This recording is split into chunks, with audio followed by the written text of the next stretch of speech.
Yes, the wonderful Ros Ballinger.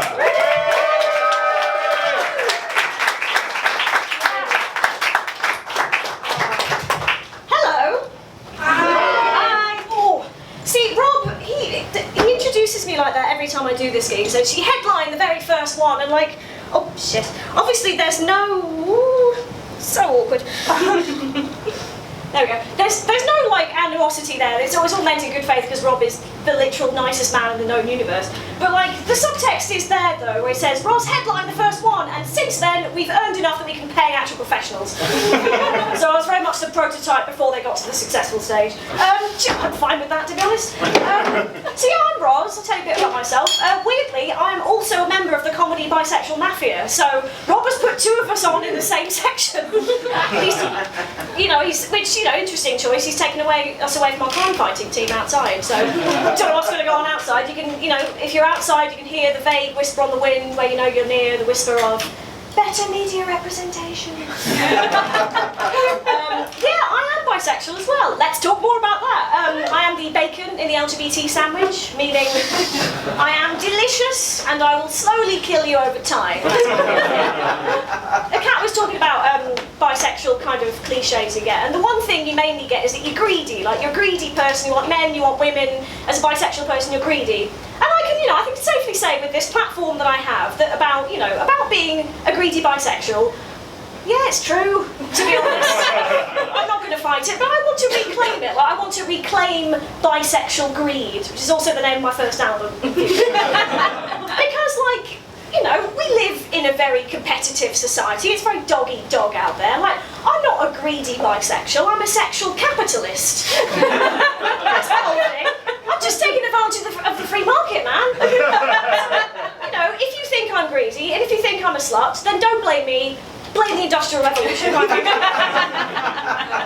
been bisexual for a long time, and I was forcibly outed at school, actually. I was 15. I was outed by somebody who, his way of outing me was to put the fact of my, he found this out through somebody else, he put the fact of my bisexuality into his MSN Messenger username, which was both very, very cruel and also the most on-brand naughties outing you could possibly imagine.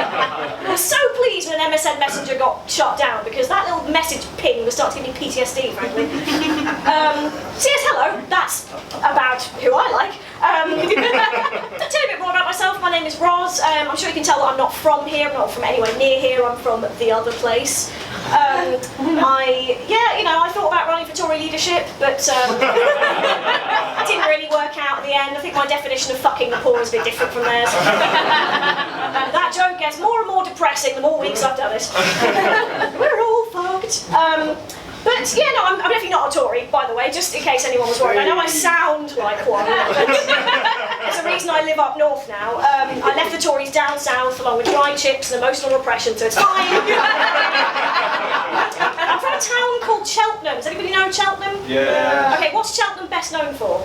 Horses. Horses, correct. Not like horse racing. There's not just horses like one. That would be amazing. I would love that, but sadly not. No, Cheltenham is best known for horse racing, private education, and the West murders. So we talk about hostile environment, right? So thank you for having me, North. Please don't send me back. I get up to some weird shit. Like, I do comedy. I sort of do. Like, my friends are always telling me, like, oh, your life's like a sitcom, Ros. It's like a sitcom. It's like a sitcom. I'm like, yeah, it's like a sitcom. It's like Big Bang Theory sometimes. It's shit. Some fans in the room, clearly.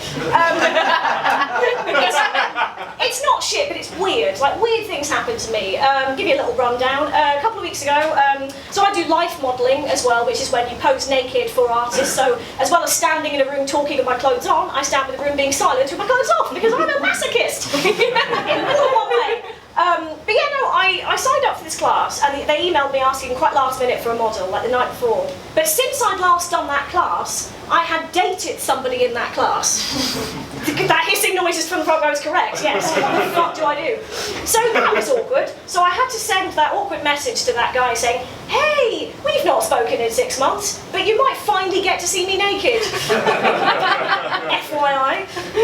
No, I had to be sensible. I had to message him and say, hey, so just to let you know this is happening, are you going to be there? If you are, I will happily withdraw, because that's just fucking weird, isn't it? And bless him, he got back to me with a very nice response saying, actually, I'm not going to be in Manchester, but thank you for letting me know. Good luck with it. Lovely to hear from you. So I took the sensible option.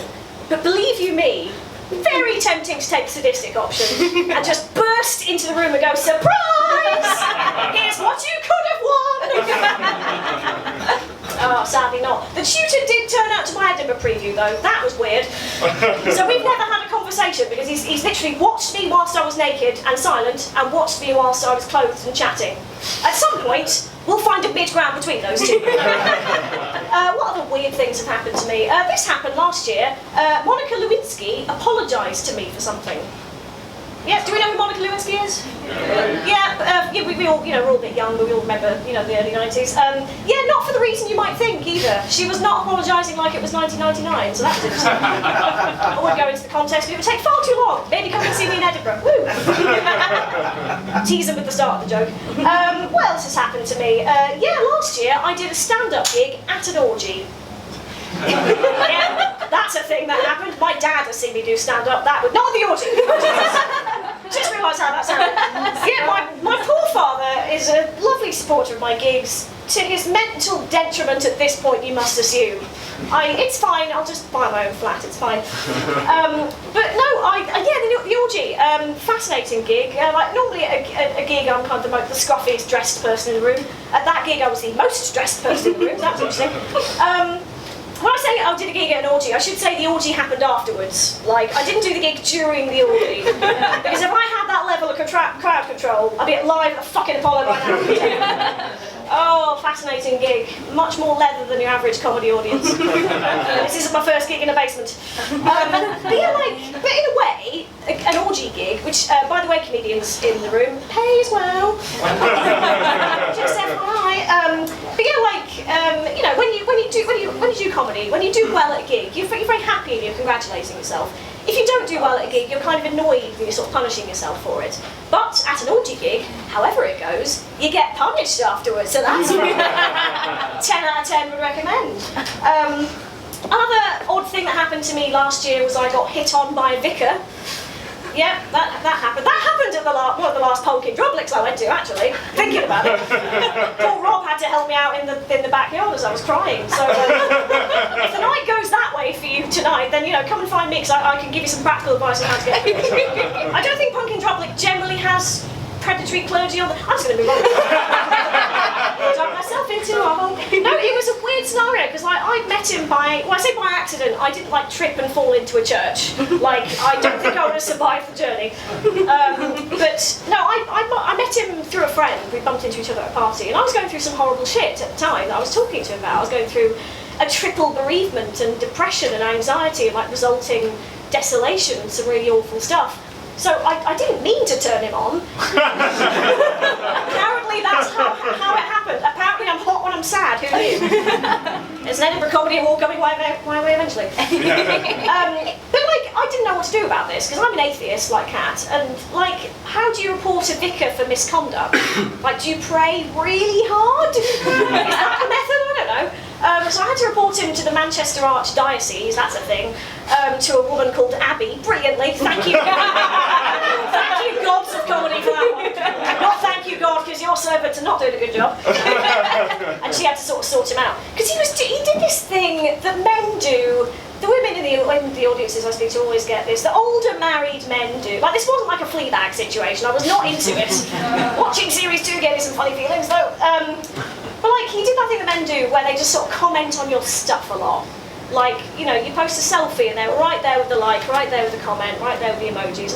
They're not technically doing anything wrong, because they're not hitting on you in that way immediately because they're married, but also you know what their intention is and you know what they're thinking. And yeah, there's always at least one yes, I know, there's probably called Alan, they're normally called Alan. It was an interesting laugh there, I'm going to probe that.